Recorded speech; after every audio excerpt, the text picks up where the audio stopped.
السلام عليكم ورحمة الله وبركاته. إن الحمد لله والصلاة والسلام على رسول الله وعلى آله وصحبه ومن والاه. It is with great pleasure, inshallah, that I introduce our brother here, Brother Jameel Johnson. He's a lot of things to a lot of people. To some people, he was Mr. Assistant at the House of Representatives. To some other people, he's Daddy. To some people, he's Mr. Jameel Johnson. To us, he's our brother in Islam. Brother Jameel has been a Muslim for over 24 years, alhamdulillah, by the mercy of Allah. And he had what I call the Musa experience. The Musa experience meaning that if you look at the story of Prophet Musa alayhi salam, he had a really, really unique perspective. Allah subhanahu wa ta'ala put him in the midst of the greatest government at that time, the greatest empire at that time, and at that, he learned how the government worked from the inside. So Brother Jameel Johnson, he had that similar experience, which he'll give you the details of. His children, alhamdulillah, were basically raised in Dar es Salaam and Al Huda, and he's been one of those people who have been working behind the scenes. He likes to say that he doesn't like to get in the forefront, but he works really hard behind the scenes. A lot of times when the Muslims need to get things done politically on this end, believe me, Brother Jameel is part of that. So it's with great pleasure I introduce our Muslim brother and someone who I personally call a friend, Brother Jameel Johnson. أعوذ بالله من الشيطان الرجيم بسم الله الرحمن الرحيم إن الحمد لله ونحمده ونستعينه ونستغفره ونعوذ بالله من شرور أنفسنا ومن سيئات أعمالنا من يهده الله فلا مضل له ومن يضلل فلا هادي له. Assalamu alaikum wa rahmatullahi wa barakatuhu. I want to thank the brothers for inviting me, Brother Ahmed Elmi, I know who runs the Dawah program, Brother Abdul Hakim for that probably much too generous introduction. I've never considered myself to be a captivating speaker, so my hope is that whatever I can impart to you tonight is beneficial without being boring. And I know that if Abdul Hakim was here last week, which I was not, I've got some tough shoes to follow in, so I'll just try to do my best, inshallah. Be patient with me. I was asked to come in as a part of this program, which is my journey to Islam, so that we can, I guess, relate our experiences. For those of us, this is a part of the Dawah program at PGMA, which attempts to obviously spread the word of Al-Islam to those who do not know it. Hopefully what it can also do is help, when you know your brother or sister better, and I assume there'll be some sisters who'll be doing this too, is that when you know them better, you become closer to them. If you know the story of when the Muhajirin made their hijrah to Yathrib, which became Medina, one of the things that the Messenger of Allah sallallahu alaihi wasallam did was he paired them up.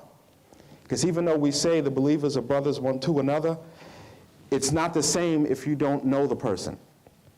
So by pairing them up, they became intimate friends and intimate believers, so that you reach out to one another, because this is not just someone I see at the masjid, it's someone whom I know.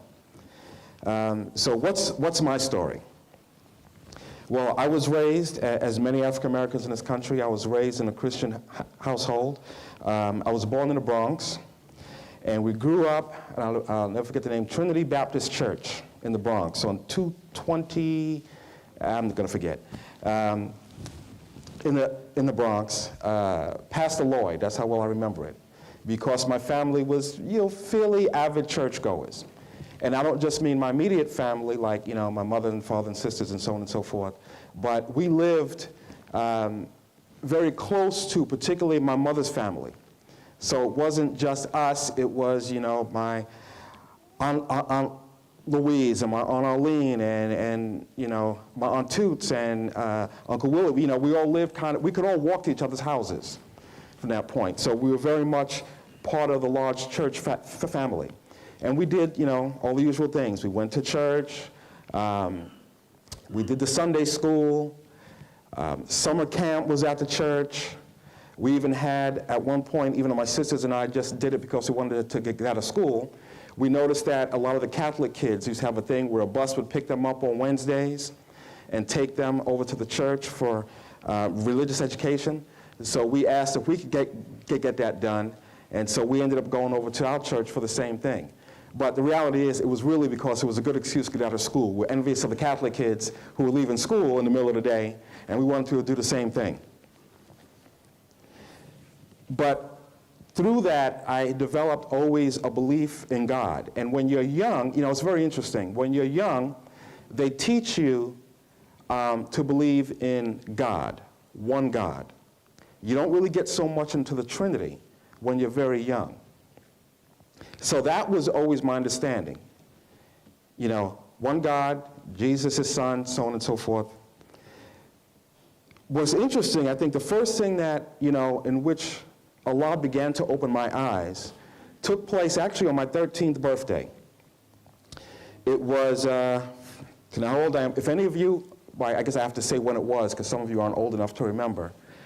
But those of us who are old enough remember when the miniseries, the most watched miniseries in American history, Roots, came on TV. Anybody remember that? The first time?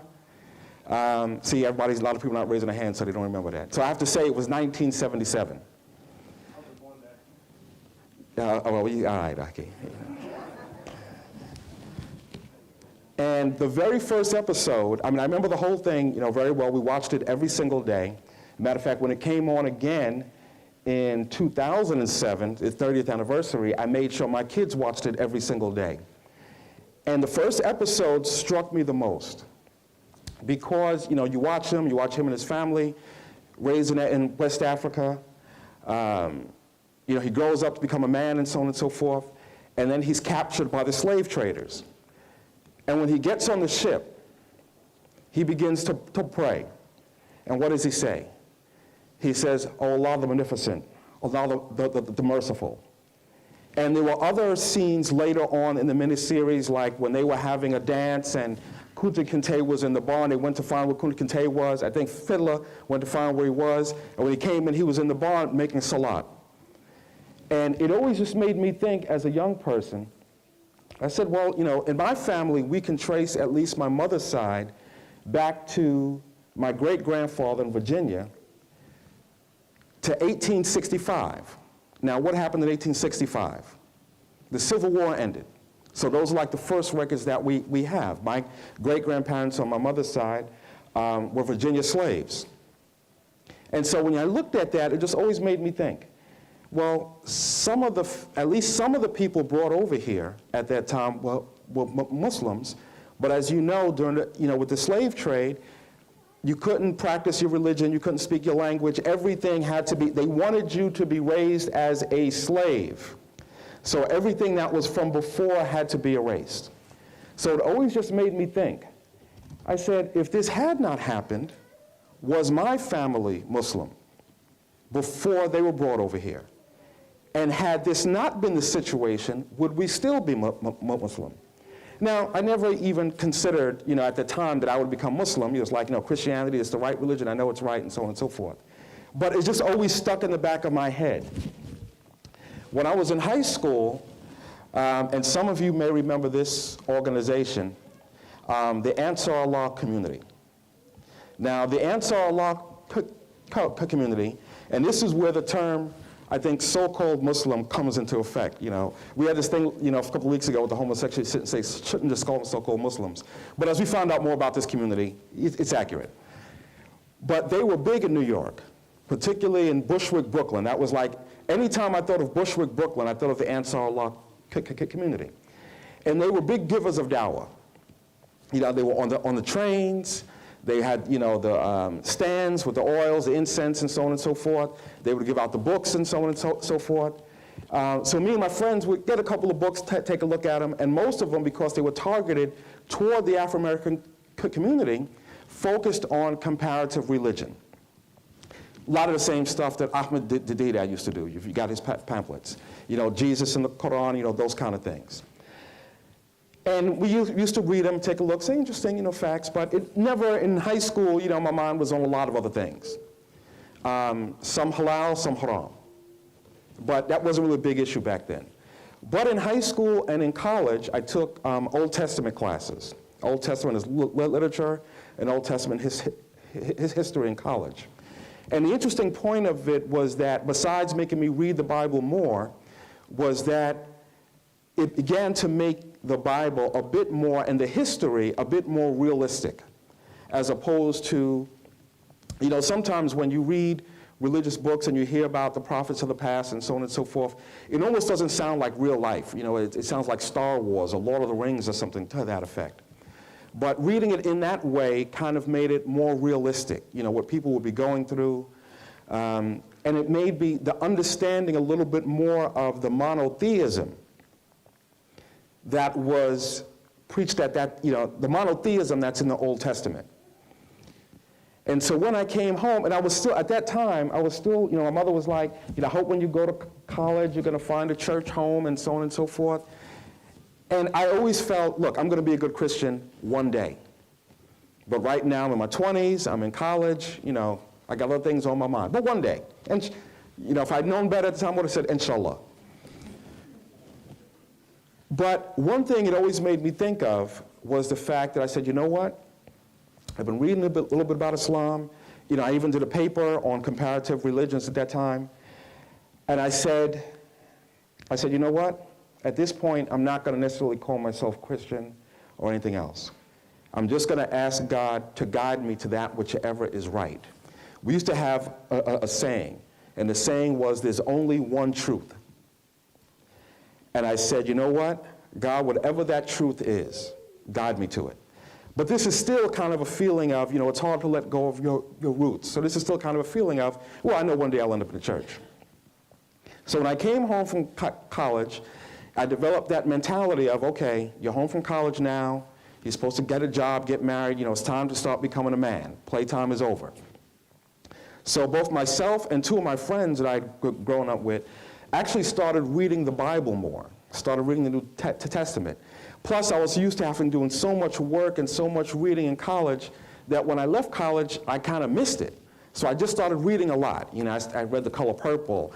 Like I said, I started reading the two things I would say that really moved me at that time was I read the autobiography of Malcolm X, one of the best books other than Allah's speech that I've just ever read. I mean, it was so captivating that every single day I would get on a train in the morning. You know, I was looking for work. I'd on a train in the morning. I'd be reading Malcolm X. On my lunch break, when I found it, I'd be reading Malcolm X. On the train home, I'd be reading Malcolm X. I'd come home and I would start reading Malcolm X. Turn off TV and read Malcolm X. And then I also started reading the New Testament because I said, well, it's time to get serious. It's also time to get serious about religion. So let me start reading more. But while I'm doing this, or as I'm reading the Bible more carefully, I keep seeing things that indicate one God. Reading the New Testament and reading what they believe to be the words of Jesus will keep saying one God. It's like when they asked him, and understand this is, the according to. When they asked him, he said, which is the most important commandment? And he said, the Lord thy God is one God. You should worship him and him alone. When he's in the garden, the day before they believed he was taken up to be crucified, he goes away from his disciples and he bows down. That's the other thing. Every time you keep reading, Moses falls down on his face. Jesus falls down on his face. And as I'm learning a little bit more about Islam, I'm saying, well, when we're in church, we don't pray like that. But the Muslims pray like that. Maybe it's just a coincidence. But he says, let this cup pass from me. In other words, don't let me be crucified. But not my will be done, thy will be done. If you read the Lord's Prayer, for those who know it, our Father, which art in heaven. Where's Allah? Where's Allah? He's in heaven above his throne. Our Father, which art in heaven, hallowed be thy name. Thy kingdom come, thy will be done on earth as it is in heaven. Give us this day our daily bread, and forgive us our trespasses. We forgive those who trespass against us. Boy, it's been a long time since I've said it. I can barely remember it. Lead us not into temptation, but deliver us from evil. For thine is the kingdom, the power, and the glory. Amen. Even, because that came when they asked Jesus, according to the New Testament, how to pray. He does, and he says, this is how you pray. And I'm saying, well, this, once again, he's not saying pray to me. He's saying, he starts out with our Father. So the more I'm reading this, I'm saying, this doesn't seem to fit with what is taking place in church. Well, we had moved from the Bronx to Queens. We started attending a church in Far Rockaway where we lived. And in that church, they constantly kept saying, Jesus saves. Jesus can do this. With Jesus, all things are possible. But as I'm reading the New Testament, according to the Gospels, Jesus says, on my own, I can do nothing. But in the Father, all things are possible. So I'm saying, well, that's not what they seem to be. I said, I'm reading something, but they're saying something else. Now, what's happening also, I'm kind of back into reading the Christian-Muslim dialogue books that the Ansar Allah community is giving out, and even went to visit the community.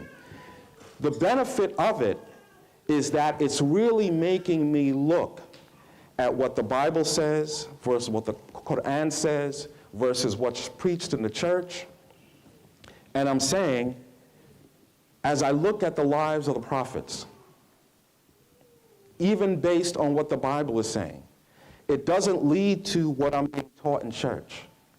It's leading to one God and Muhammad as his messenger. Now, I will tell you, this was not a joyous feeling at the time. What this was a sense of fear. It's hard to change that which you've believed in your whole life. And sometimes when it begins to hit you, that you can't just go along blindly with what you've been taught anymore, and what your entire family believes very strongly. This is not except for my father, who wasn't really, he used to always tell me about, well, I used to go to church a lot as a kid. I used to do this, but everything was used to. My grandmother, who lived with us, was still a big church goer. And sometimes I would go with her, usually because there was something going to fun happening. You're a kid, you don't really want to go and sit and listen. But afterwards, we're going to do this. So I used to go with her too. But she was a big church goer. So I have a family of big church goers. And so to begin seeing the world in a different way becomes a little fearsome at that point. Because you have to then question yourself and say, what are you going to do? And on top of that, I just had gotten a job. This is like in '87. I just had gotten a job, my first job in Congress, with Floyd Flake in his first term. Now, by the way, if you don't know who Floyd Flake is, he is Reverend Floyd Flake.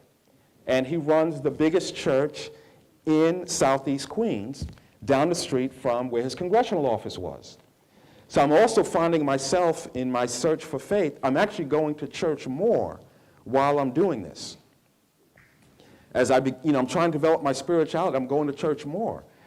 But the more I'm hearing it, the more I'm being critical. Now I'm hearing it more of a critical ear, what's being said. And it's like, not so sure about that. That's an interesting issue. At one point, I was in the office with an intern who was also an attender of the church, and we started talking about the issue of the Bible and whether is Jesus God or not. That became a debate. Is Jesus God or a servant of God? And I said, I want you to do is go look at the Bible, go look at the Gospels. And I said, you will not find anywhere in the Gospels where Jesus says, I am God, worship me. And she says, no, it's in here. She starts looking, and I'm like, now at this point, I've gone through this, word for word. So I'm sitting there watching it, like I said, you can sit there all day flipping pages. You're not going to find it. It's not in there. That doesn't come up until the Apostle Paul begins to use this term, Trinity, and so on and so forth.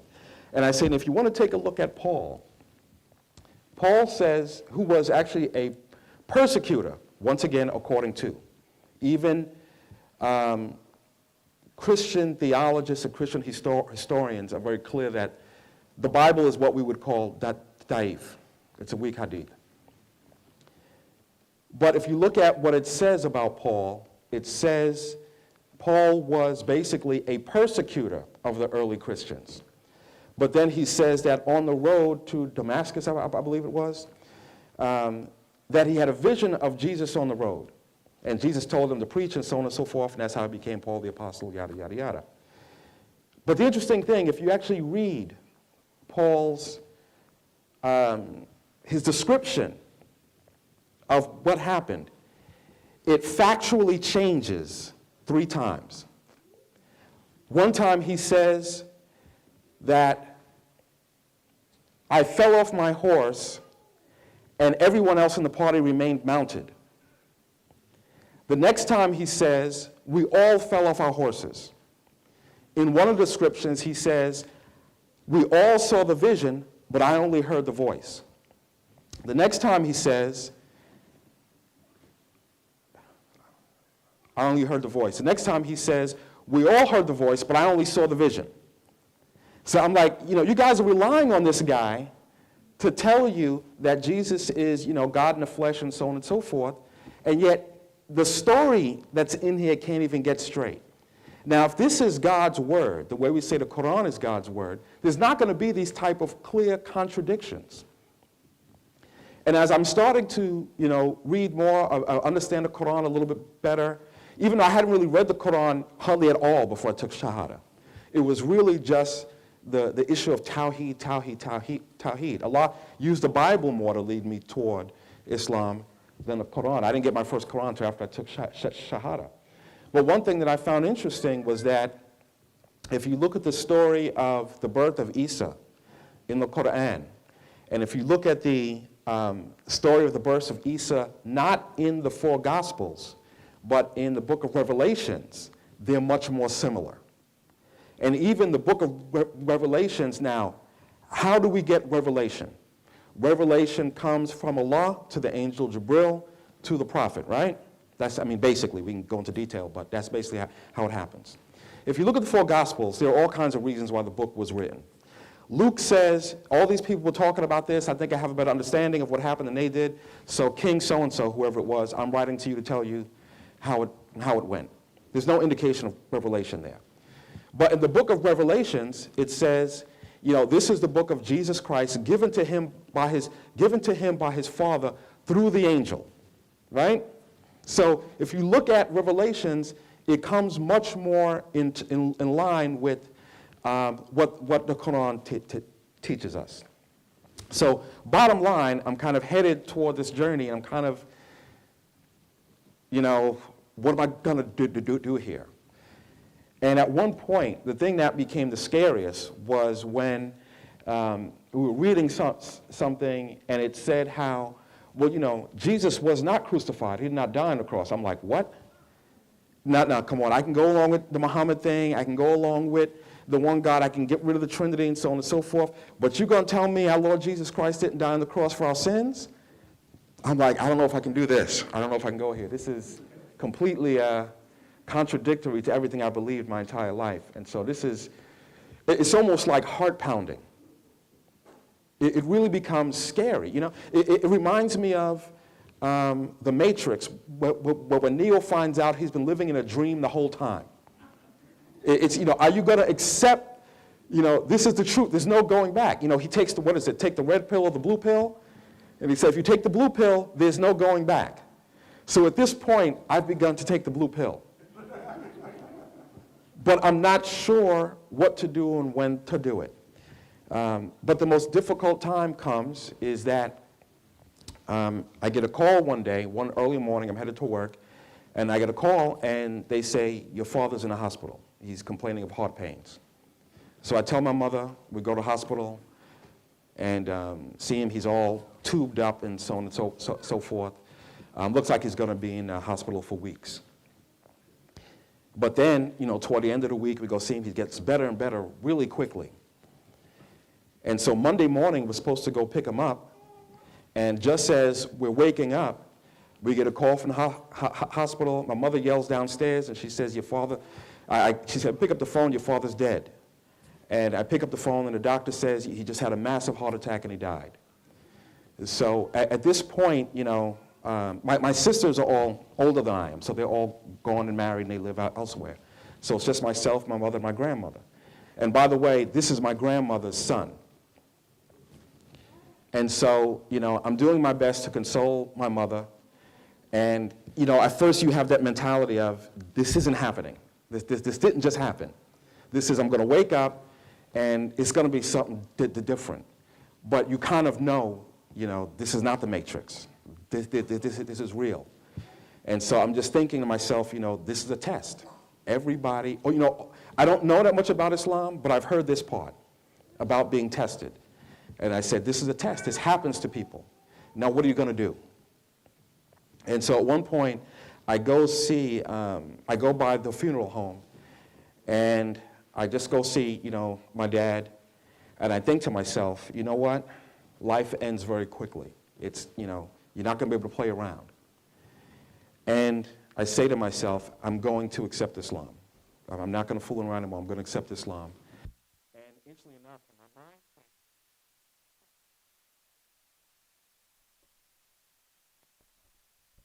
of course, my knowledge later on became such, you know, Muhammad and Abu Talib, Ibrahim and his father, you know. So I begin looking more and more, studying more. Every now and then I go out, I got my kufi on, because, you know, back in New York at the time, you got to wear your kufi and so on and so forth. You think that's a part of the deen. So I start going slowly, you know, slowly into it.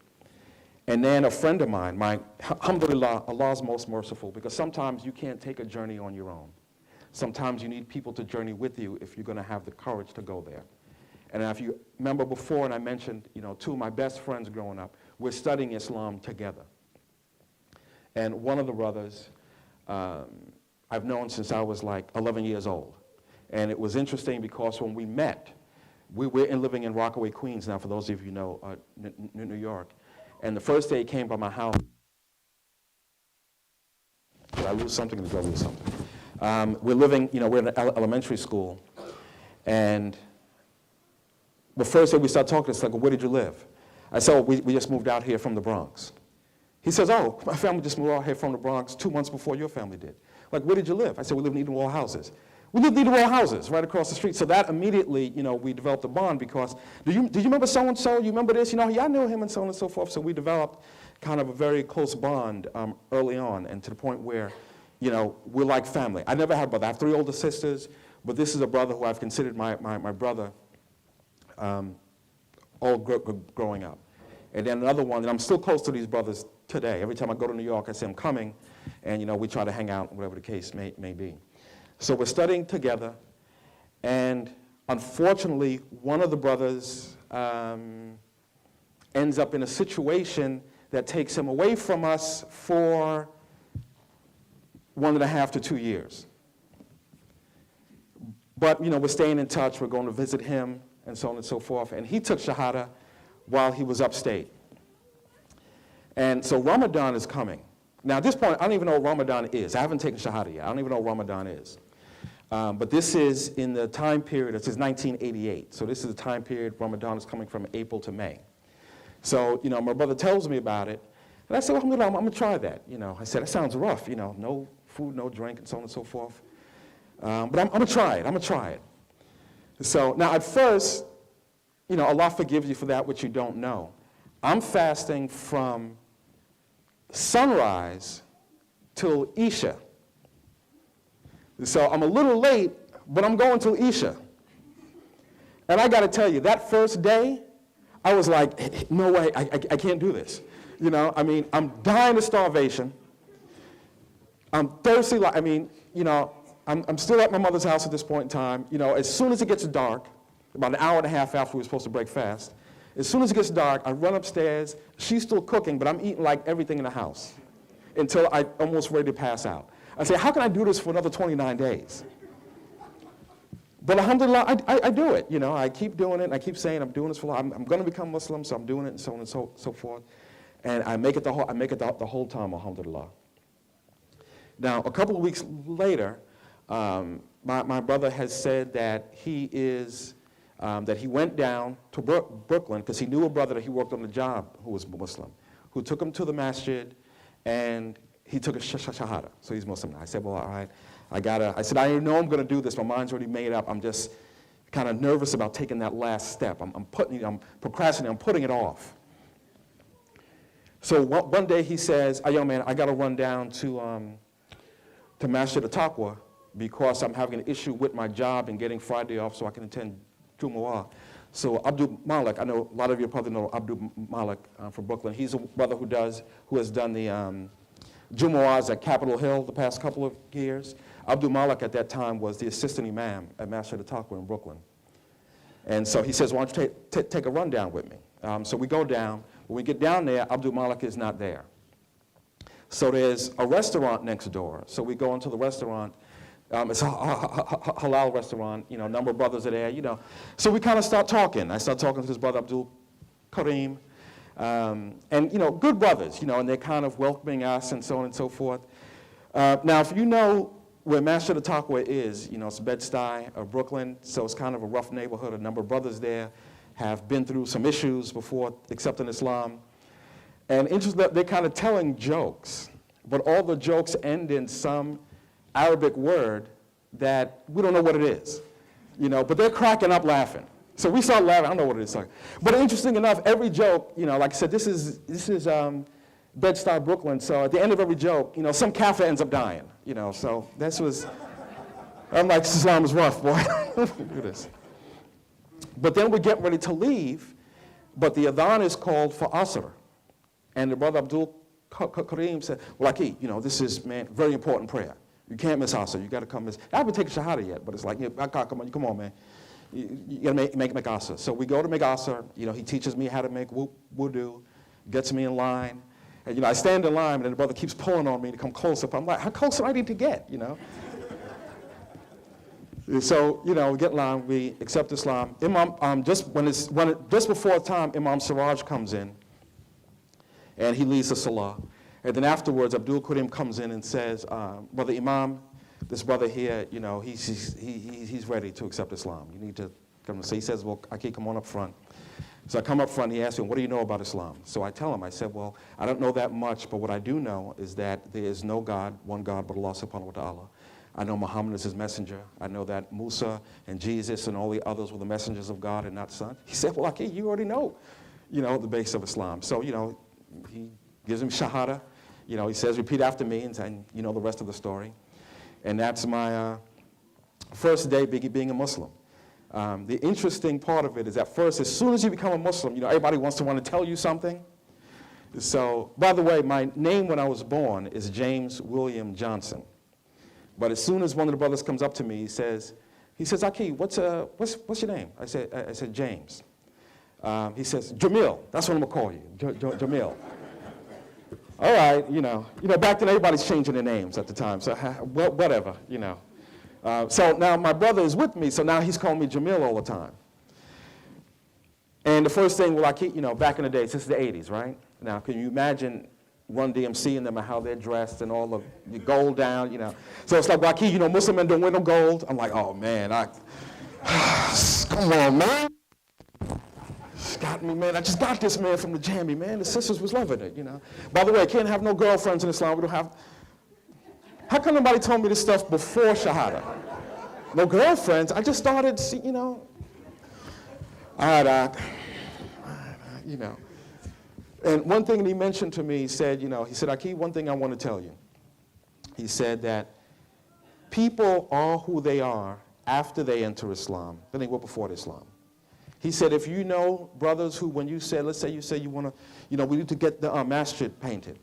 The people are always there who say, oh, we got a project to do, we're going to do it before they were Muslim, are going to be there afterwards. He said the ones who always had an excuse before they were Muslim, they're going to have an excuse as Muslims. He said, so just be prepared for that. And, you know, for the most part, this is how, when I went home, and over time I told my mother that I accepted Islam, you know, and I wasn't sure how she was going to react. But she said, I know some brothers and sisters have very difficult times when this takes place. But alhamdulillah, I was lucky, I was blessed. My mother said, you know, I really hope that you were going to get involved in the church and so on and so forth. But I know that you're an intelligent person and that you're not going to do anything that's crazy. So if this is you, then, this is what it is. I accept that. So it wasn't difficult. What I found interesting was that, like I said, at the time I was working for Congressman Flake. So, by the way, I'm using his office for Salah and so on and so forth. And, the office has noticed that, things are changing, and I said, well, by the way, when I go in the office, he said, I see the dates, we know you're praying and so on and so forth. They sort of talk me, different, but it was what it was. And what's interesting that one young lady who worked with us said, well, are you going to have to now sell bean pies and send us off? I said, well, I have a job. I work for the congressman just like you. I said, no, we don't have to do these kind of things. And alhamdulillah, just kept doing what needed to be done, found a masjid to go to Jummah at on a regular basis and begin learning Islam. Myself and those two brothers that I mentioned earlier formed an organization, because where we lived, there was no masjid. So we formed an organization a couple of years later. That became the Muslim organization in the area. We found places to pray. We rented out places to pray. And alhamdulillah, we were able to form a community. As a matter of fact, right now, after all these years of trying to get something, they are finally at the point of being able to, someone gave them some property. This is not a rich community. This is a very poor community, a lot of public housing complexes in the area. And they've finally been given some property for a permanent masjid. And they're just trying to raise about $35,000 to get the rest of the renovations done so we can get it. So if anybody wants to help out, feel free to let me know. But this is my story. I hope that it was of some value to you. I hope I didn't speak too long. And if it benefits in any way, shape, or form, alhamdulillah, it's from Allah subhanahu wa ta'ala. Anything I've said that is wrong and hopefully I didn't offend, that's from me. And I ask Allah to forgive me and to cause you to forget. Assalamu alaikum wa rahmatullah. Assalamu alaikum wa rahmatullahi wa barakatuh. He did a pretty good job, didn't he? See that? MashaAllah. Okay, this is going to be the question and answers portion. Salah is coming up. We're going to pray at 7 o'clock. So I'd recommend, if you can, write down your questions and I'll read them. But if you really feel pressed and you want to ask a personal question, just raise your hand and... Yeah, I don't mind if they write down, right? We're all brothers and sisters. We're just having a conversation. I was just trying to say something. I'm sure you were close to your grandmother. Yes. When you told her that you were Muslim, how did you react? You know what, Aki, in all honesty, I have difficulty remembering that. And I think the reason I have difficulty remembering that is because I never really went directly to my grandmother, you're right, we were close. She actually moved in with us when I was 5 years old. Matter of fact, she took my room. So she's lived with us since I was very small. I don't know if I ever kind of went, matter of fact, I'm pretty sure I never actually kind of went directly to her and said I'm Muslim. I just kind of let it show over time and I let her ask me a question. And so, well, I'm Muslim because I do this, we still believe in Jesus and so on and so forth. But she was pretty non-reactionary. She tended to focus more on, matter of fact, she would ask me, well, how are you living? In a sense of, are you doing the right things? More than it was, oh, you should do this. Alhamdulillah, I never had that even from my aunts, uncles, cousins. Matter of fact, some of my cousins came and started asking more questions about it. And in some cases where they were beginning to maybe even question their own faith a little bit. Matter of fact, one of my cousins actually came to visit my wife and I after we got married. This is years later after we got married. And she actually took Shahada in the masjid in Rockaway, where I'm talking about. Unfortunately, she ended up turning back to Christianity. May Allah guide her. Please make dua that Allah guide her back. Because her mind is still open, but I think the issue for her was comfortability, in a sense of not the Aqidah as much as what she's comfortable doing. But to answer your question, we never really had like a direct thing. It was more or less over time and little conversations here and there. But nothing ever difficult.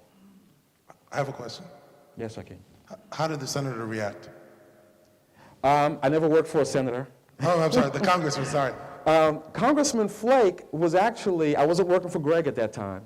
Congressman Flake was actually, he never really brought the issue up or made an issue of it. But at the same time, he and I we never had a lot of personal conversations. Oh, okay. In that sense. You know, it's more like he's congressman, I'm employee, and so on and so forth. And it was like, hey, cool, you know, whatever. Okay. Yes, I can. In your journey, Assalamu alaikum. In your journey, did you have any fears of like being alienated by your older sisters when you became Muslim? Not really. My sisters and I are very close. We're very, very close. And what became more of an issue was, and in many ways, as I was studying Islam and studying many of these things, you know, my family has a little bit of a, how would you put it, kind of a radical nature to it anyway, a little bit. So things like, you know, Black Power and this and that, and so on and so forth, Malcolm X, you know, is already, we have a little bit of that anyway.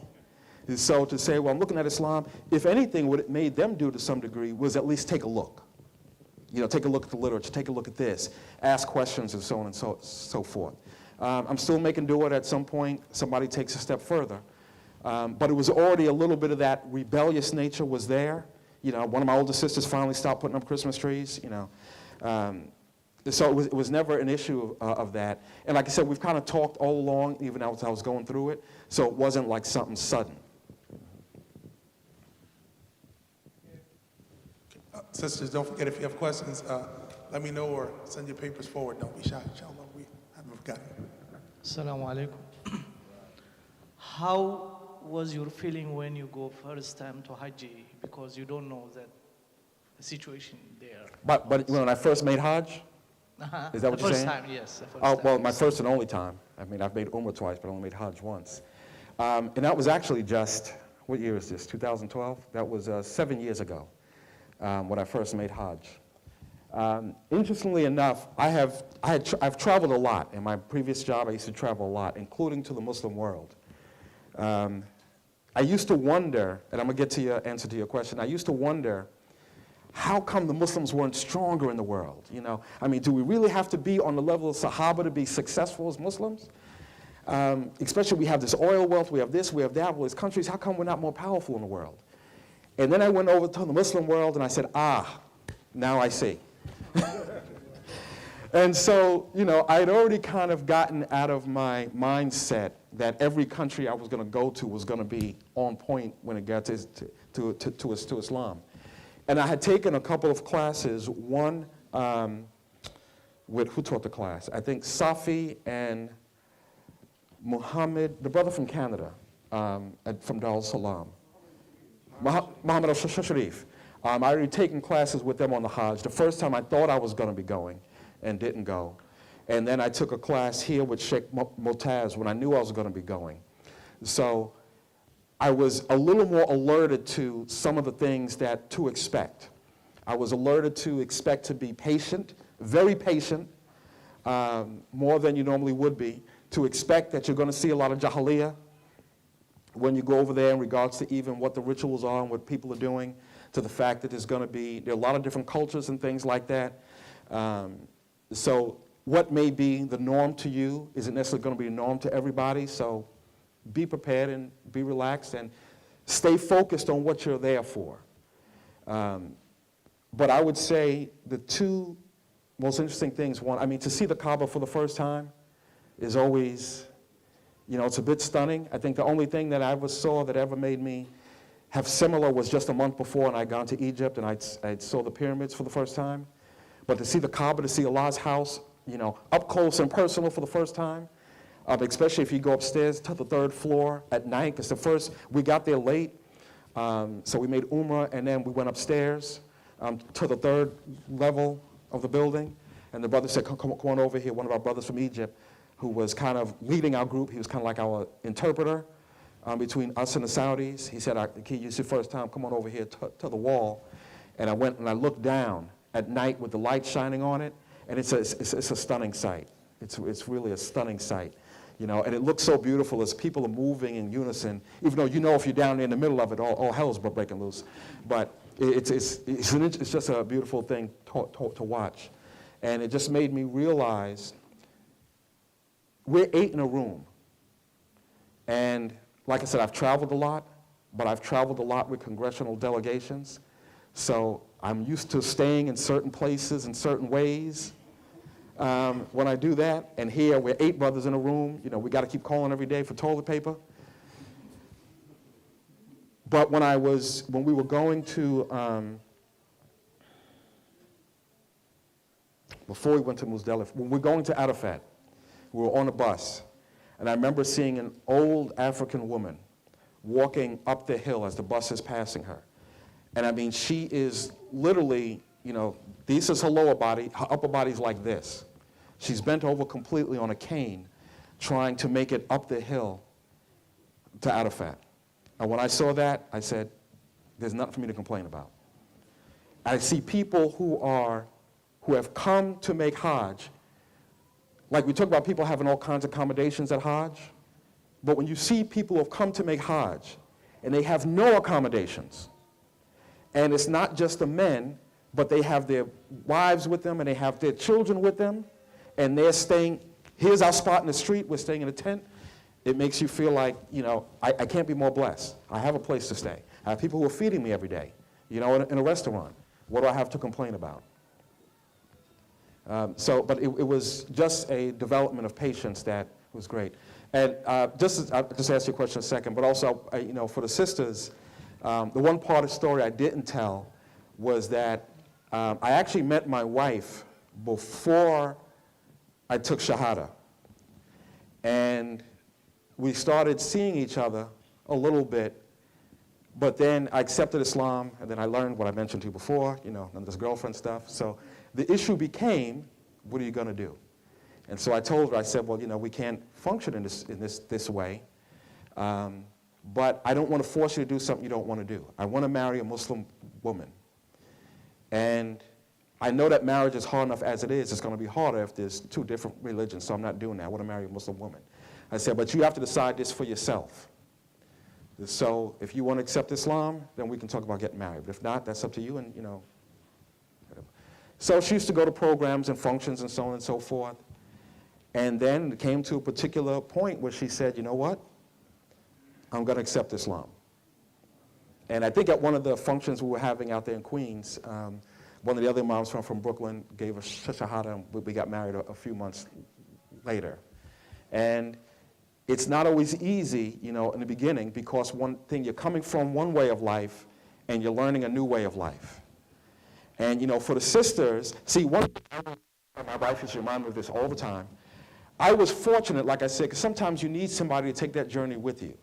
I had my 2 best friends, these are my boys, you know, taking the journey with me. She had no one. You know, Islam for men is one thing in this society, for women it's another thing. So it was much harder for her. But she kept on, began to learn and so on and so forth, and now she's, you know, a very active Muslim. I mean, you'll know Nabila. I hope some of you know Nabila, know my wife. But it's a journey, and one thing, alhamdulillah, some brothers who had been through this before told me, they said, Aki, be patient. If you shove it down her throat, she's going to throw it up. So you have to be patient. We've been through this, you know.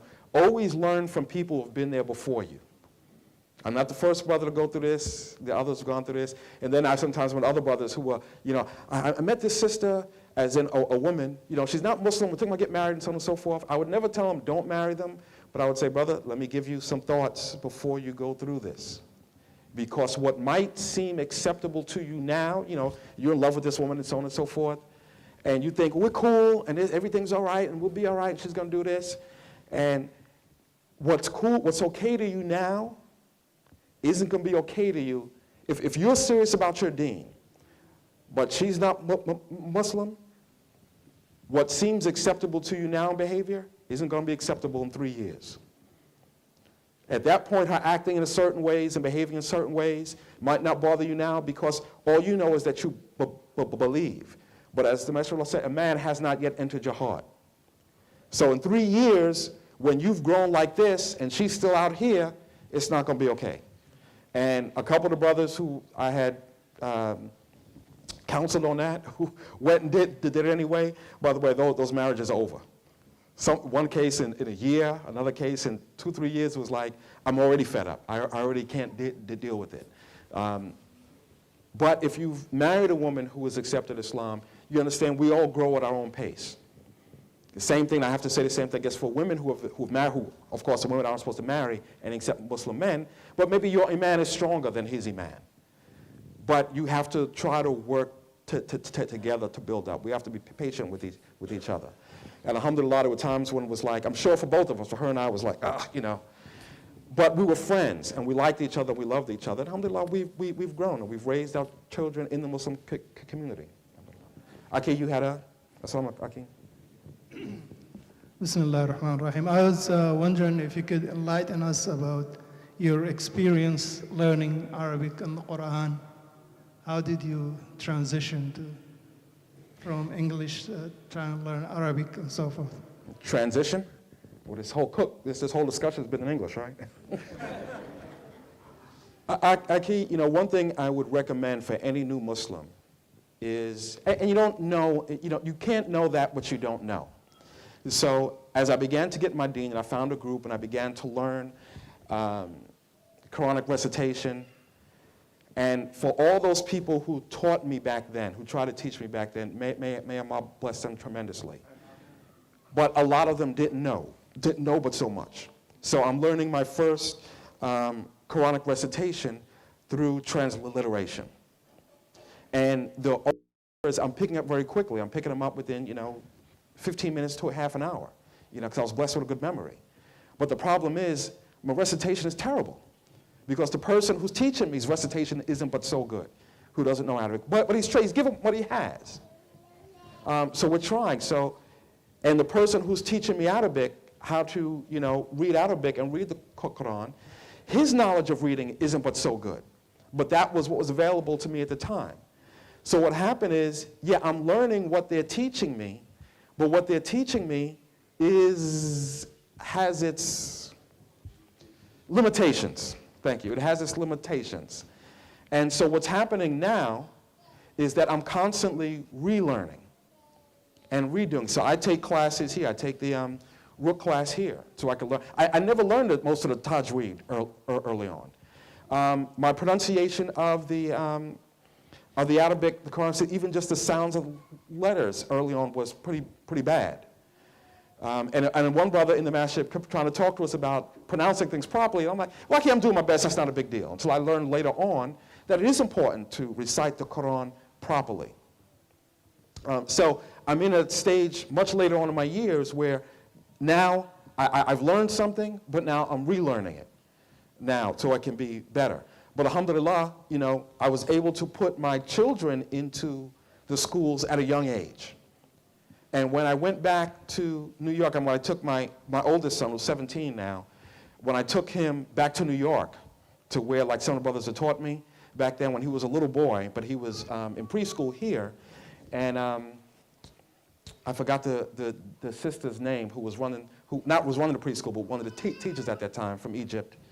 And of course, Brother Harun, was teaching them recitation. So I go back and he would recite, and he'd be like, but he sounds like an Arab, he's better. So now he's taught here, and now he's in the one of the teaching assistants for the Sunday school. So my kids are better than I am in regards to that because they learn young. But it's a journey, but it's not easy. But I always remember what the Messenger of Allah said. Those who recite beautifully, they get blessed for it. Those who struggle with difficulty get twice the blessing. So, you just keep struggling. I have a writing question. Yes, it says 2 parts. It says, one, how do you think that your father would have felt, when you accepted Islam, if he was still living? That's part 1. And then part 2 is, what part of reading the Malcolm X book really attracted you? Well, to answer the first question, the real answer to that is Allahu Alam. But my dad, knowing my dad, I think he probably would have asked me certain questions about it and this and that. He probably would have brought up my mother more than himself. Well, be careful because your mother, you want this and that. That would be more his concern. It's like kind of when he dropped me off of college. You know how parents come and they stay and they go to orientation with you and so on and so forth? Well, he and my uncle, his brother, his older brother, you know, we got to college, they rested for an hour, you got everything, you got the money, see you, gotta go. Oh, by the way, call your mother, tell her you're okay. So it probably would have been, hey, if that's what you decide and so on and so forth, it's pretty cool, but, you know, talk to your mother, she might be this, that, and the other. That probably what would have been more of his response. I think what got to me most about the autobiography of Malcolm X, besides it being extremely well written, was the issue of transformation. Constantly seeing something, believing in it as truth, and being dedicated to that transformation. Even though his initial transformation was not correct. You know, there's one part of the book, or if you like look at one of his documentaries, when he comes back from making Hajj, and he says, I'm still a Muslim. When the reality is, no, you are now a Muslim. You were not a Muslim before. You thought you were, but you were not. But when he made the transformation, he was always extremely dedicated to it. Somebody who said, if this is the truth, I'm going to follow it, and I'm on it. This is who I am. And understanding, coming from, you know, Malcolm, he's originally from Detroit, but I spent a lot of time in New York City. I guess it was something that I could relate to. You know, these kind of things, having, you know, spent time in the street. Alhamdulillah, I was always a good student, but I spent my time in the street. So I could relate to spending time in the street, engaging in a lot of nonsense. But then, you know, finding God and being committed to it. These days, it reminds me of the sorcerers of Fir'aun, who they were one way, but once they saw the truth, it was like, we're with this. I don't care what you do. We're willing to die. We don't care what what goes on. And just the issue of, you know, men becoming leaders. And I say that not in the sexist way, but, you know, we've had a lot of issues in the African-American community around men being leaders. Leaders in the household, leaders in the community. And the issue of men taking their place and taking the weight of responsibility. Not the privilege, not the honor, not the joy, but the weight of responsibility of being leaders, which is what I was taught that I was supposed to be. That, I don't know who asked the question, but that kind of connected with me. Yes, Aki Padaro. Assalamu alaikum. This is just a comment for Brother Jameel about his seriousness in Islam. MashaAllah, he attended the RUQ program at PGMA, and he brings his son. Both of them are registered in the same class. Is it Tajweed? Tajweed 1 it was? We were Tajweed 1 at the last, yeah. Tajweed 1 in the last semester. And the teacher, wallah, this is true. The teacher, he came to us at Sunday school. He said, why Brother Jameel's son is not teaching at Sunday school? He's very qualified to be one of the teachers in Sunday school. And when I think he told them in the class, if I am late, the teacher, if I'm late, you take the lead in the class, in the Tajweed class. And I will take that opportunity to let everybody know that Sheikh al-Zara, inshallah, he will start to hold the class, the Tahfiz class. You asked me, Brother Jameel, about the Tahfiz class. Brother Sheikh al-Zara will do the Tahfiz class on Sunday. The RUQ program, we have a Tahfiz class, and we have few students registered. So if anyone is interested to register for that, to make Tahfiz, Hifz, and you have to be qualified to be in that class. So you'll be tested, and then you'll be enrolled in that class. So just to comment about the Brother Jameel, mashallah, his seriousness in the teaching his children. Jazakallah khair. Yes, okay.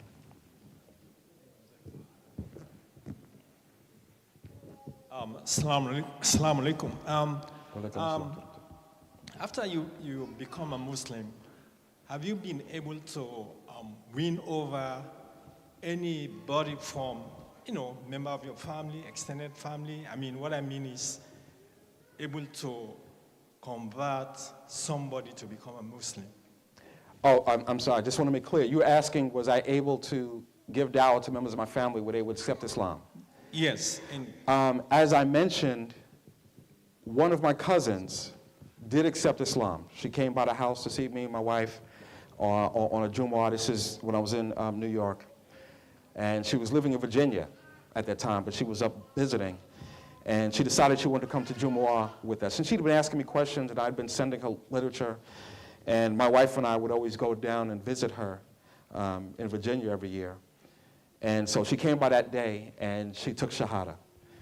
What concerned me was, at first it was like, well, don't tell me, the family, and so on. I don't want them to know. I don't want them to pressure me, and this and that at the time. And at the time, it was just, living-wise, it was just her and her child.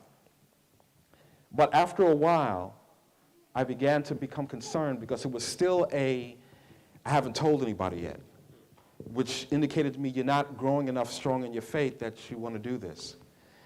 And then I heard that the baby had been christened or something like that.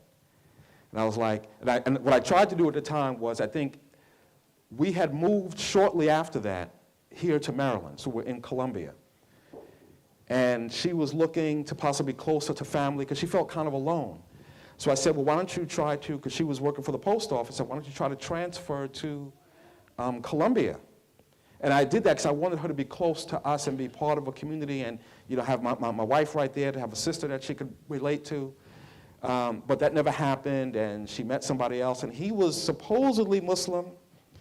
I don't know what to really say about it. So I said, well, this is good, he can pull her in, but he's Allahu Alam.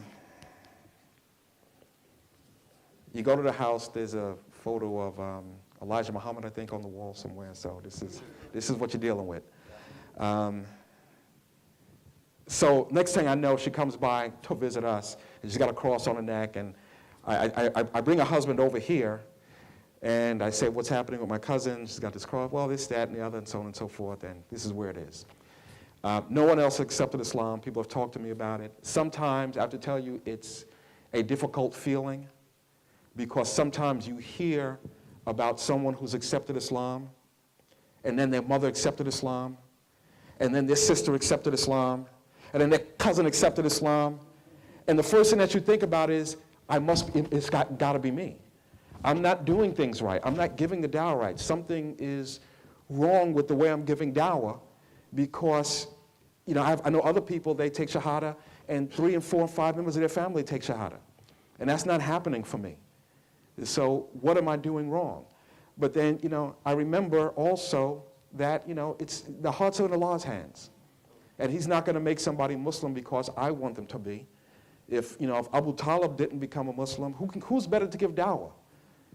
Who was, outside of the belief, who was almost a better Muslim than Abu Talib in regards to his actions? And he never accepted Islam with the Messenger of Allah asking him to. So I have to, balance those two things, but at the same time then say, you still need to work harder. So worst come to worst, on Yom Kippur, I say you did the best you could. And I'm sorry, I can't. Assalamu alaikum wa rahmatullahi wa barakatuh. Wa alaikum assalam. Well, mine is a comment, because what you are expressing, that sense of frustration, we all go through it.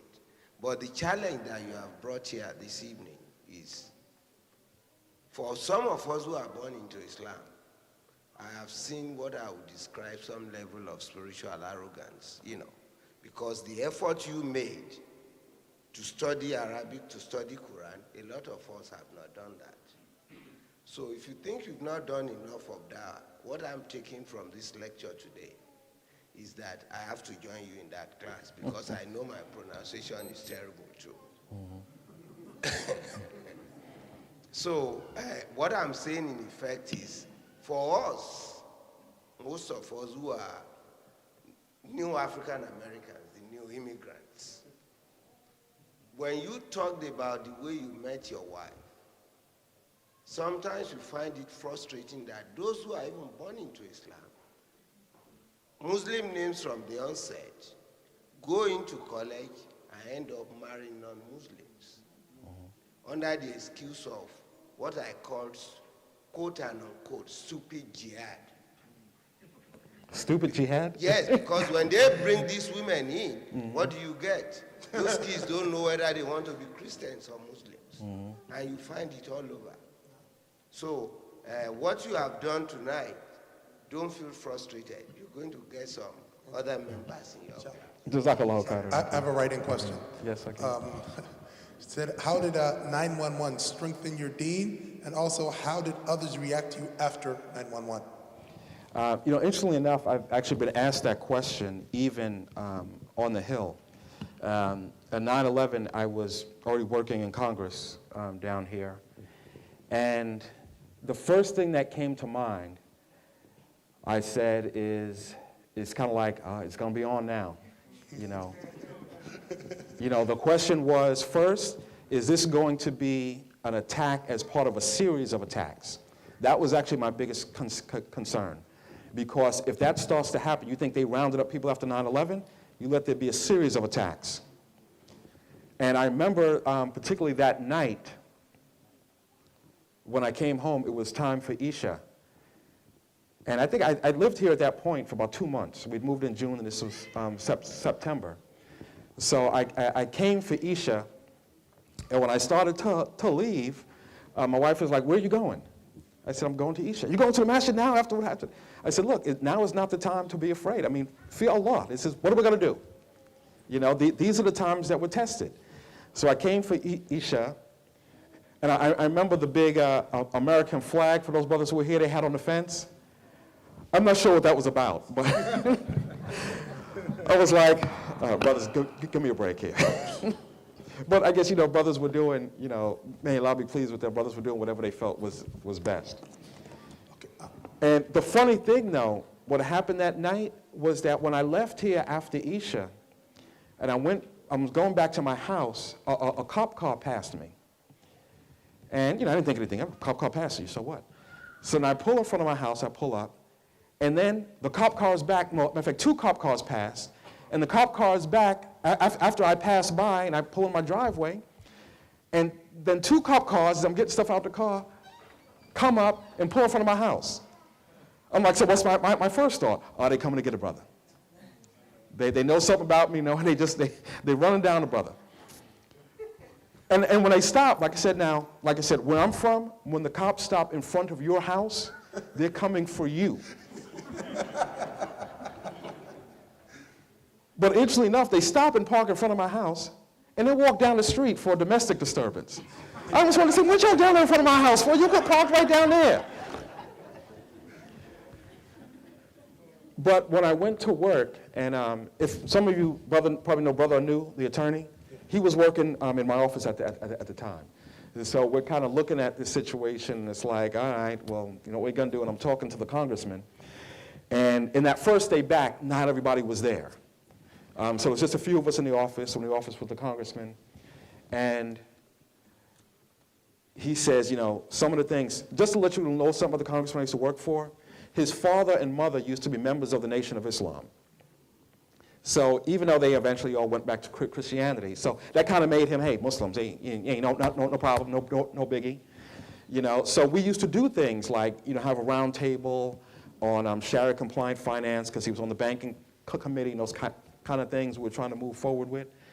But then after that, remember, he's a politician. Now, he's a good guy, don't get me wrong. I wouldn't work for a lot of different people, but I'd work for him. But he's a politician. So his issue is, a lot of the things that we were trying to work on, I don't know about if we can do that right now, at this point in time. But interestingly enough, I actually get in many cases a lot of good feedback. One of my neighbors immediately came across the street, I think, where are they from? From Ghana. Immediately came across the street, and she said, I just wanted to know if everything was okay, because I know you guys are from New York, and just wanted to make sure all your families and stuff was okay. So alhamdulillah, things were good. I went out that Sunday to go shopping with a kufi on, because the kids' schools, Dar es Salaam had been closed for a week right after that. But I went out that Sunday, and my wife stayed home with them the whole time.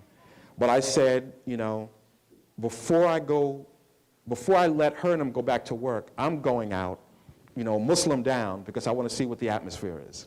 So I went out, kufi thobe, not a word, not a word. I go to work, things are cool. Somebody then asked me, at that point, we were already holding Jumu'ah in the Capitol, and the Capitol had been closed to any but members and staff for a period of time. So I went and spoke to the captain, and I said, look, we have regular meetings here, June 1, so on and so forth. What's going to be the issue? And one brother said, well, maybe we shouldn't do that for now because, this, that. We don't want to make it seem we're the ones bringing people in. I said, okay, if we start making it seem like we want to practice undercover, then anytime they see people practicing, they'll be like, well, maybe those are the terrorists. But I went and spoke to the captain. He said, well, we're putting in some new security procedures. Once we have that in place, we'll tell you exactly what it is you need to do, and you can go right back to having them, having your regular Friday weekly meetings. And that's what we did. No issue. As soon as and it wasn't like, okay, we'll let the Muslims back in a month or two after everybody else. Once the capital was open to visitors again, it was open for Jumu'ah at the same time. So, yeah, there were knuckleheads, members of Congress who said stupid things and did stupid things. But for the most part, I did not have a problem. It was, Allah made it easy for me. Okay, we're going to break for salutation. Jazakallahu khairan for listening and being patient.